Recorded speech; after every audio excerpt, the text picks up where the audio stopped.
الأنبياء والمرسلين أما بعد أعوذ بالله من الشيطان الرجيم بسم الله الرحمن الرحيم تلك الرسل فضلنا بعضهم على بعض منهم من كلم الله ورفع بعضهم درجات صدق الله العظيم وبلغنا رسوله النبي الكريم الأمين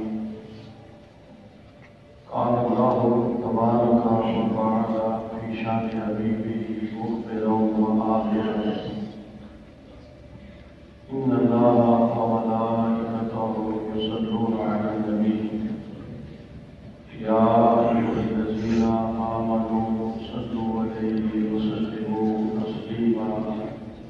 اللهم صل على سيدنا ومولانا محمد وعلى آل سيدنا وأصحاب سيدنا ومولانا محمد وبارك وسلم عليه الصلاة والسلام عليك سيدي يا رسول الله وعلى آلك وأصحابك سيدي يا محبوب رب العالمين قابل تعظیم گرامیوں کا حضرات حاضرین و سامعین السلام علیکم ورحمۃ اللہ وبرکاتہ۔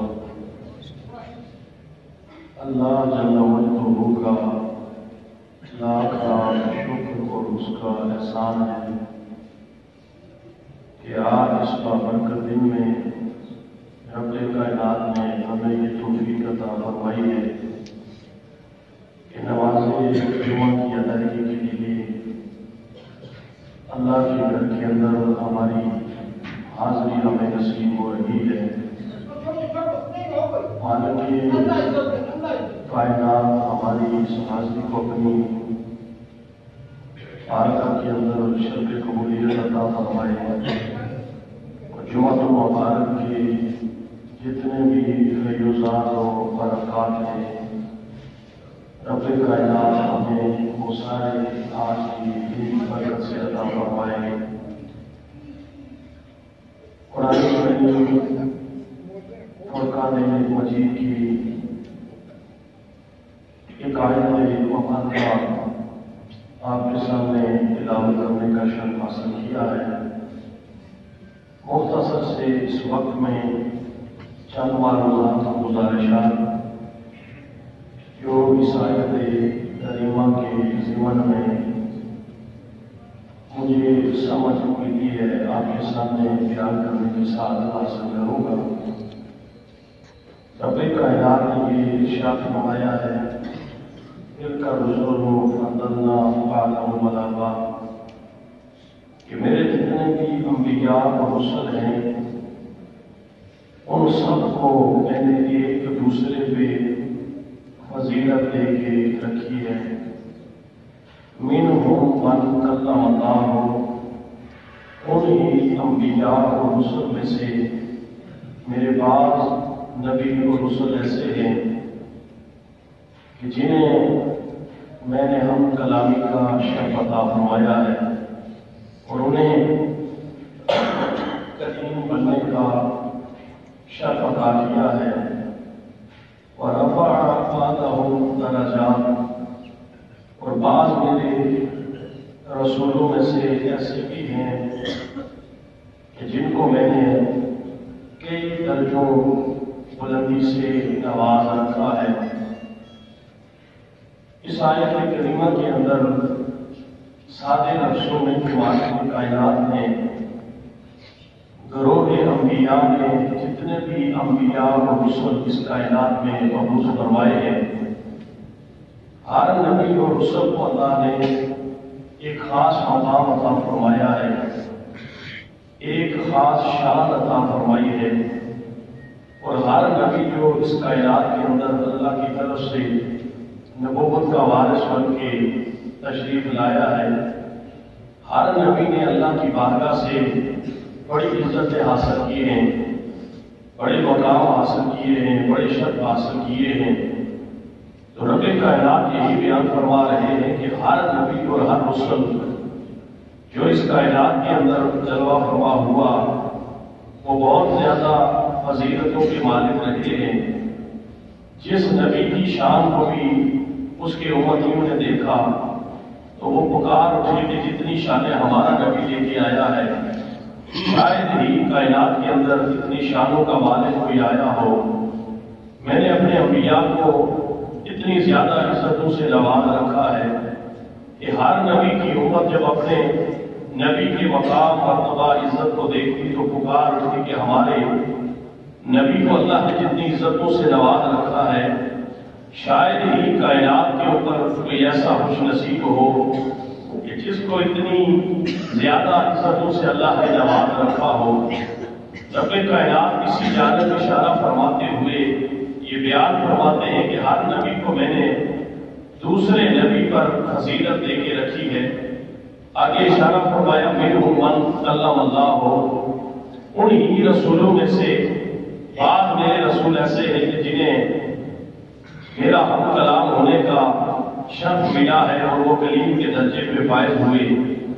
اور آگے فرمایا وَرَفَعَ بَعْضَهُمْ دَرَجَاتٍ، اور بعض ایسے بھی ہیں کہ میں نے ان کو ایسی شانیں عطا فرمائی ہے،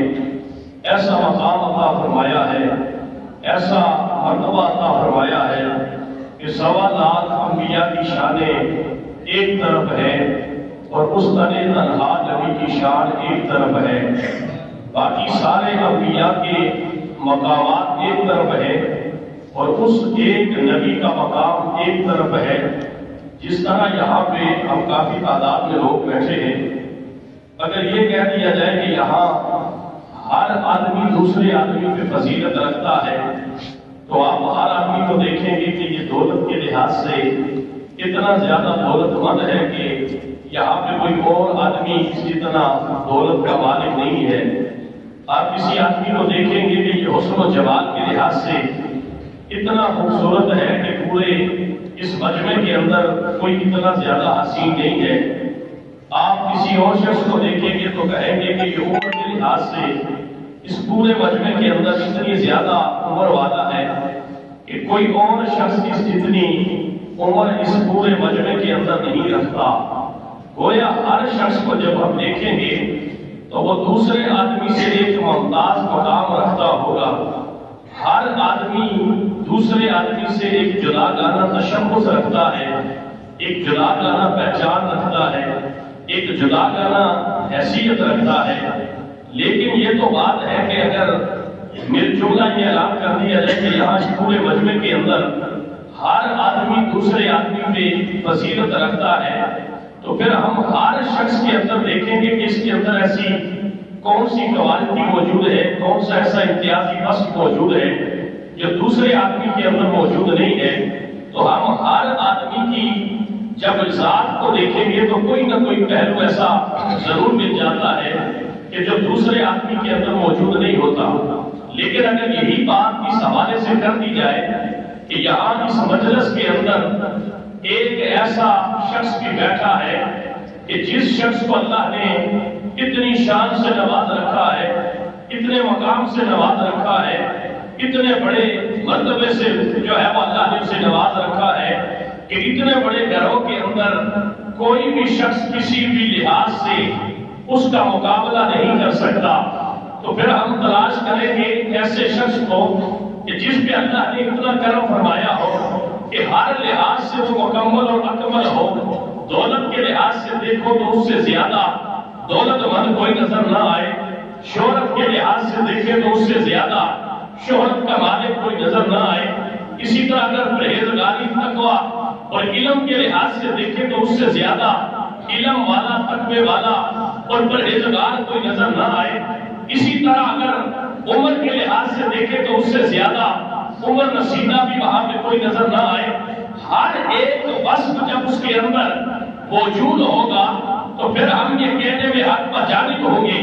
کہ جتنے لوگ یہاں پہ بیٹھے ہیں ہر آدمی جو ہے وہ بڑی حیثیت کا مالک ہے،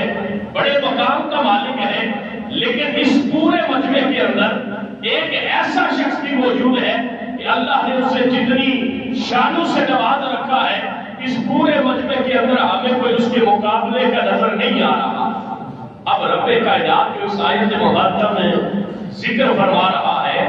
وہ عام انسانوں کا ذکر نہیں فرما رہا، اپنی مخلوقات کا ذکر نہیں فرما رہا، بلکہ خاص کر انبیاء کے گروہ کا اللہ ذکر فرما رہا ہے کہ میں نے وہ جو ایک جس کا میں ذکر کر رہا ہوں کہ جس کو میں نے بہت زیادہ درجات سے نواز رکھا ہے، بہت زیادہ بلندیوں کا عظمتوں کا مالک بنا کے رکھا ہے، میں عام و مجموعے کے اندر اس کی بلندیوں کی بات نہیں کر رہا، بلکہ 1.25 لاکھ انبیاء کے گروہ کے اندر اس نبی کی عظمت کا ذکر کر رہا ہوں کہ جتنی شانوں کا مالک وہ میں نے 1.25 لاکھ انبیاء کے اندر پیدا فرمایا ہے۔ 1.25 لاکھ انبیاء کے علم کو ایک طرف رکھا جائے، اس ایک کے علم کو ایک طرف رکھا جائے، پھر بھی وہ سارے انبیاء سے زیادہ علم کا مالک تمہیں نظر آئے گا۔ 1.25 لاکھ انبیاء کے حسن کو ایک طرف رکھا جائے،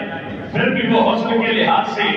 سب سے بڑا حسین تمہیں دکھائی دے گا۔ یہ رب کائنات کا قرآن کے اندر اعلان ہے کہ میں جس ایک نبی کی رفت کا ذکر کر رہا ہوں، جس ایک نبی کی شان کا ذکر کر رہا ہوں، رب کائنات نے اسے اتنی شانوں سے نواز رکھا ہے کہ گروہ انبیاء کے اندر بھی کوئی ایسا نہیں ہے جو اس کے مقابلے کا کر ہو سکے اور اس کی شان کے برابر اپنی شان بیان کر سکے۔ یہ رب کائنات نے اپنے محبوب کریم صلی اللہ علیہ وسلم کی شان کو اس انداز سے بیان فرمایا، اور میں یہ جملہ اکثر کہا کرتا ہوں کہ ہم کہتے ہیں کہ ہمارے نبی امام الانبیاء ہے، سید الانبیاء ہے، خاتم الانبیاء ہے۔ اللہ نے ہمارے نبی کو ایسی شان عطا فرمائی ہے کہ رب کائنات نے ہمارے نبی کو امام الانبیاء بنا کے کائنات میں مبعوث فرمایا ہے۔ اب دیکھیں نا، میں دوسری جس جگہ پہ میں وہاں پہ صرف تقریر کر کے جمعے کی یہاں پہ آ جاتا ہوں، اب وہاں پہ جو امام صاحب ہے وہ پیچھے نماز پڑھاتے ہیں،